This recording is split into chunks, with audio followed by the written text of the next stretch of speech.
Hey, how we going, guys? Mick here from Up Cartel, back with another kick-ass beer review.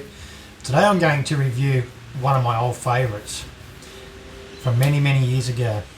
Still a pretty solid beer for me, particularly for a lager. Out of Germany, it is the Henninger Lager out of Frankfurt. 4.8% ABV, 660ml bottle since 1869.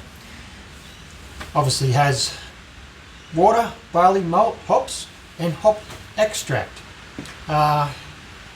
Henninger has been brewed in Germany under the same traditional German brewing tradition since 1869. Only the finest ingredients have been used by a master brewer to ensure the beer is of the highest possible quality. Purity laws. One of those things, aren't they? Especially with the German beers. 2.5 standard drinks.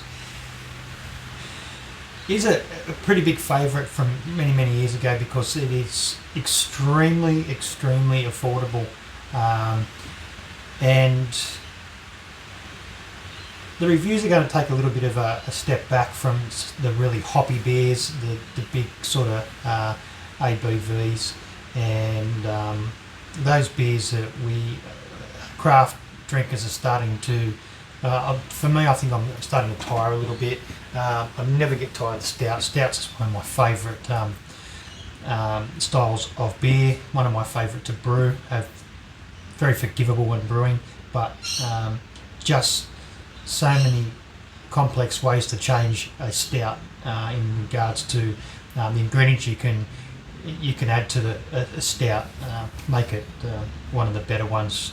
My personal preference. Not brewed a lot of lagers.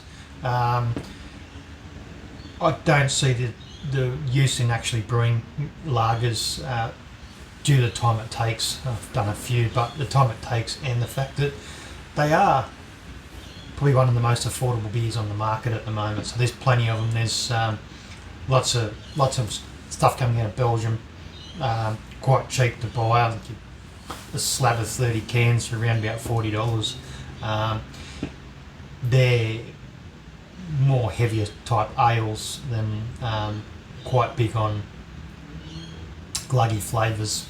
Anyway, it's about the Henninger. So if you're going to have a Henninger, you may as well have it in a Henninger glass. So this one is out of my collection. It is actually Henninger Export glass. It's probably only around about 200 mils. It's only it's only a baby one. But I don't think I've got in the collection, I don't think I've got any larger glasses from that particular brewery. But here goes. Now I don't know what they go for, but $15 for a 4-pack of 500ml cans. $10 for 3 660ml bottles, something like that. Relatively cheap from places like Liquorland and First Choice. They directly import this stuff, so that's why you can get it so cheap. You probably couldn't brew it for the price that you could buy them for. So, well, you probably could, but getting close to the flavour and the mouthfeel of this particular beer, I find it would be quite hard.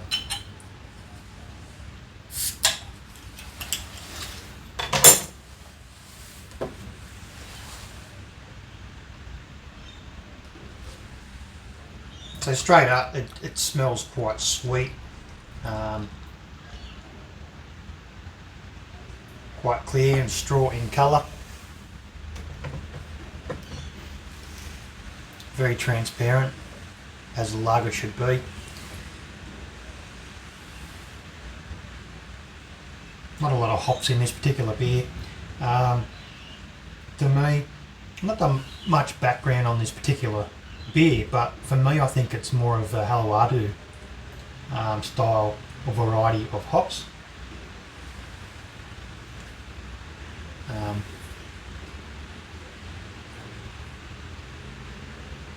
Slightly bready, very sweet smelling malt.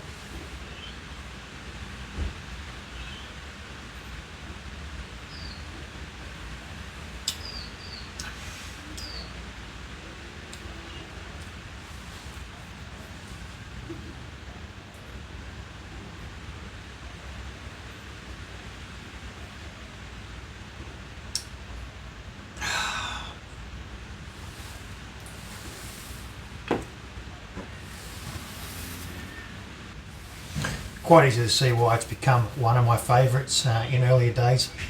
Still is quite one of my favourite beers, particularly lager style. There's a few more out there, but nothing sort of compares to this Pilsner Urquell. That's one of the better ones. For me, that is top notch. Pilsner Urquell is one of the that is the mainstay for a lot of craft beer drinkers who want to go back to a traditional style lager. You can't get any better than that. But for price point, these guys are just where it's at for me in regards to a lager.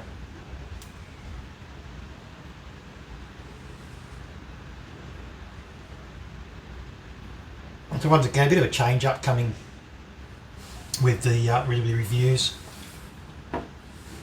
I'm going to go back towards some of these cheaper styles. What we consider here mega swill is probably not such mega swill over in places like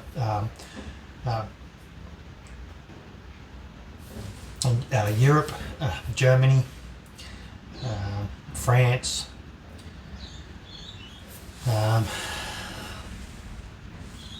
Belgium style lagers and ales. I found a shop that sells quite a lot of the imported stuff, quite cheap. So I will be we'll be hitting a few of those up and doing some reviews on those particular beers. I'm not expecting big things, but I just thought I'd go out there and revisit some of the favourites from the old days. Cheers.